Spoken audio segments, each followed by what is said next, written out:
When I was a beginner rock drummer, I used to do 5 minutes of this pad routine every day. It helped my control, stamina, and timing, especially when switching subdivisions. Now I have put it to a track so it's more fun to follow and it's just under 5 minutes.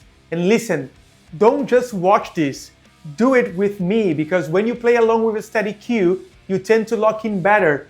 It can reduce timing errors and improve accuracy. Pad ready? Let's go!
Nice, that's it. And if you want a simple step-by-step system to build your drumming beyond exercises like this, my free Backbeat Code mini course is linked below. Now, don't overthink. Do this drum pad exercise once a day for 10 days. Same video, same routine. You are training consistency, and that's where the magic is, okay? Come back tomorrow, hit play, and keep the streak alive. When you finish day 10, comment 10 days and tell me what feels different. And if you want to keep improving, watch the next lesson right here. I'll see you soon. Bye.